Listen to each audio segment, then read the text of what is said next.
Labadiena, gerbiami visaginiečiai. Praeitą savaitę neatsakiau į klausimus, šią savaitę būtinai atsakysiu, nes praeitą savaitę kalbėjau apie tuos, atvirai sakant, ne visai tiesą teigiančius tarybos narius, kurie pasakoja apie mūsų biudžetą, tai ir atsakymai bus, ir praeitą savaitę paaiškinau.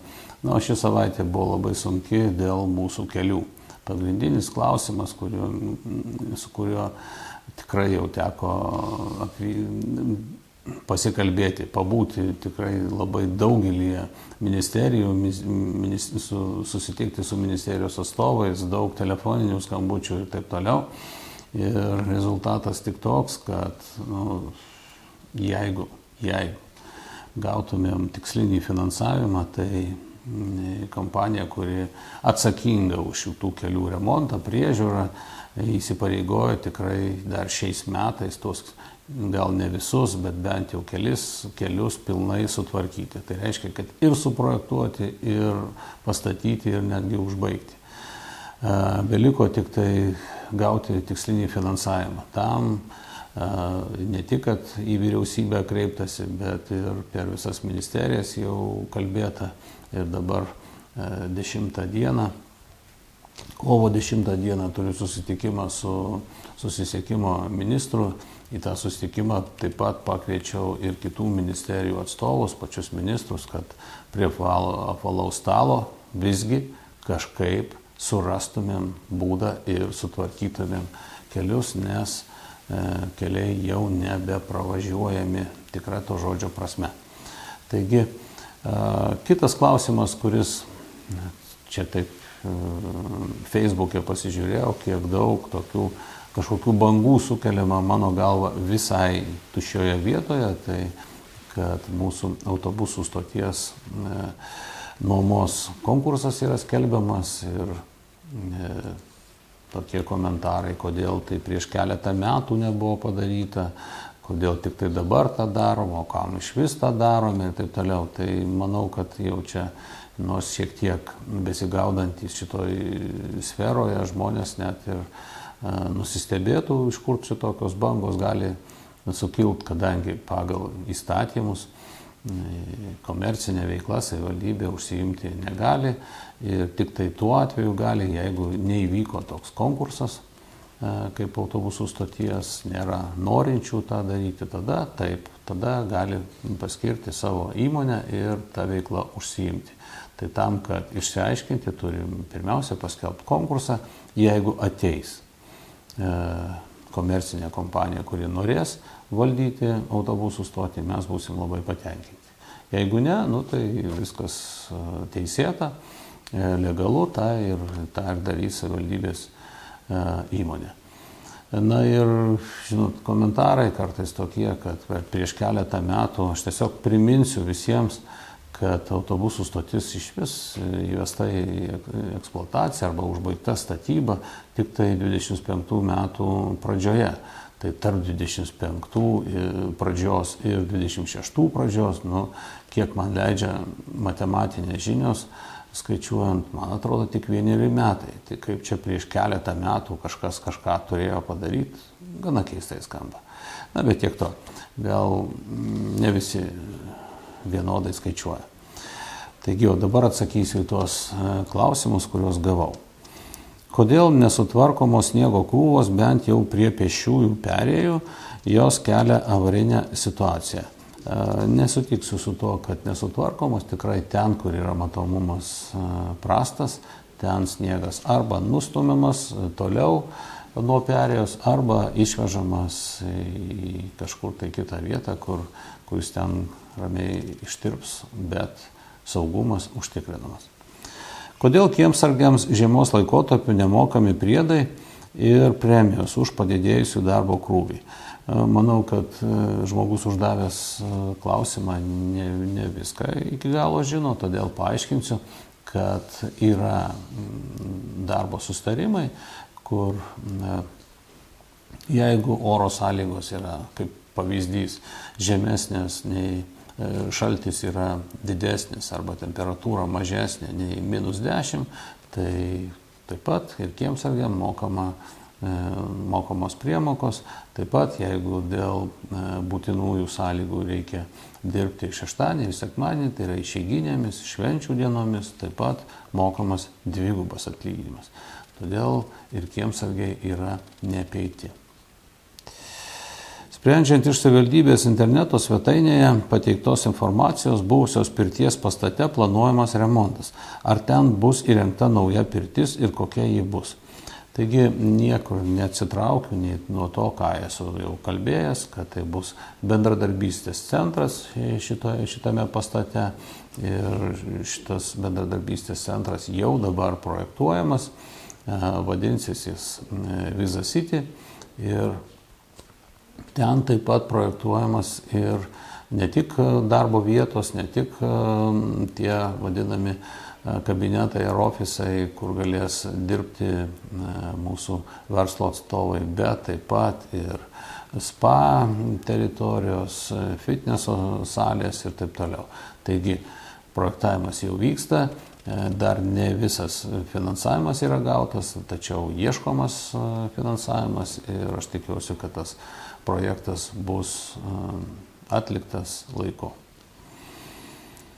Nuo kino teatro pastato sienos esančios priešais savivaldybę nubyrėjo tinkas. Ar planuojama jį atnaujinti? Tai planuojame 26 metų biudžete, lėšos tam remontui numatytos. Pėsčiųjų perėjos žiemą yra labai slidžios. Ar būtų galima jas nudažyti kitais, neslidžiais dažais? Na, tikrai negaliu pasakyti, ar galima dar kažkokiais kitais dažais nudažyti, nors ir šitie dažai, kurie yra naudojami, jie yra reglamentuojami teisės aktų ir kitais dažais tiesiog dažyti negalima, todėl aš galvoju, kad tokiais dažais ir nudažyta ir turi būti jos nudažytos būtent šiais dažais. Kas privalo nuo daugiabučių laiptinių stogelių šalinti varveklius ir nuvalyti sniegą? Prasidėjus atodrėkiui gali kilti traumų pavojus. Tikrai taip, gali kilti traumų pavojus ir atsakymas yra toks, kad tai yra daugiabučių savininkų klausimas ir jeigu turite bendriją arba jūs aptarnauja Visagino būstas, tai šita funkcija yra pavesta būtent administratoriams. O nuo savivaldybės pastatų priklausančių, tai ir savivaldybės darbuotojai tą prižiūri, taigi savininkai arba savivaldybės administracijos darbuotojai. Ar savivaldybė galėtų atlikti bent jau įvažiavimo kelių duobių remontą? Kiek tai kainuotų?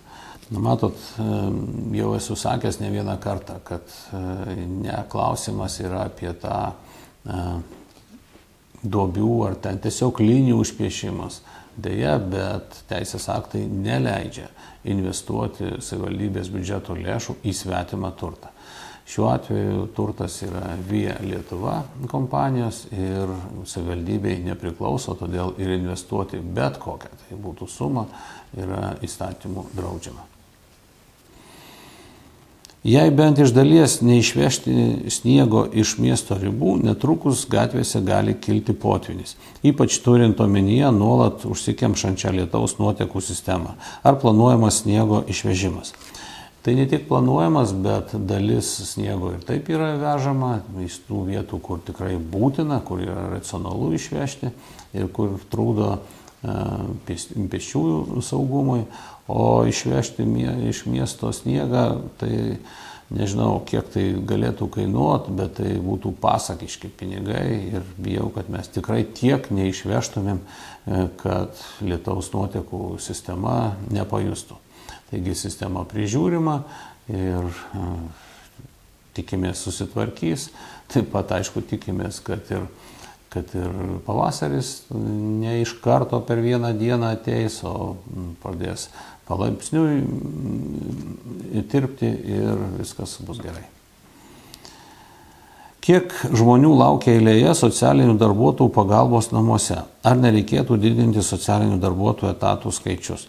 Na, yra dvi grupės, tie, kurie laukia kaip ir stacionarios pagalbos, taip pačiam centre, tai jų tokių yra 12, taip pat yra 13 žmonių, kurie laukia pagalbos namuose, tai tiems, kuriems reikia stacionariosios pagalbos, ten jau etatų skaičius numatytas didinti, o kitiems, kuriems reikia namuose, norime pasitelkti ir nevyriausybinėms organizacijomis ir šiuo metu paskelbtas konkursas, kas galėtų pagelbėti ir vykdyti šitą funkciją. Dar iki pandemijos buvo žadėta rekonstruoti mūsų geležinkelio stoties peroną. Ar yra kokių nors naujienų šiuo klausimu? Tai naujienos yra tokios, kad tikrai mūsų nuolatinės, sakykime taip, nuolatinio kontakto, nuolatinio prašymo, nuolatinio raštų rašymo ir siuntimo Lietuvos geležinkelius rezultatas yra toks, kad peronas yra paremontuotas, netgi ir reikia pasidžiaugti, kad labai operatyviai buvo sureaguota Lietuvos geležinkelių į mūsų miesto gyventojų prašymą ten sutvarkyti turėklus, kad nebūtų slidu ir ypač žmonėms, kurie turi judėjimo sunkumų, tai irgi buvo sutvarkyta, o pačio perono dabar jau ir remontuoti, tai reiškia, kad rekonstruoti ir pakelti jį tiesiog to daryti nereikia, nes nuo 26 metų pabaigos į mūsų pusę važiuos jau žymiai naujesni traukiniai, taip vadinami žemagrindžiai, kur perono aukštis jau dabar atitinka tą aukštį, kas pritaikoma yra prie tų traukinių. Todėl perono rekonstruoti tikrai šiuo metu jau nebereikia. Taigi atsakiau į visus tos klausimus, na ir noriu pasakyti, kad tikiu tuo, kad tas tikrai didelis darbas, titaniškas darbas, galbūt ir ne visiškai mero darbas, kada tenka jau tikra to žodžio prasme išmušinėti tikslinės lėšas visai net ne savivaldai, o kitom valstybinėm institucijom, duos rezultatus ir galų gale vis dėlto gausime tą finansavimą ir Via Lietuva kelius, mūsų įvažiuojamosius kelius sutvarkys. Tikiu, kad kažkaip tai pasieksim šitą tikslą ir viskas bus pas mus gerai.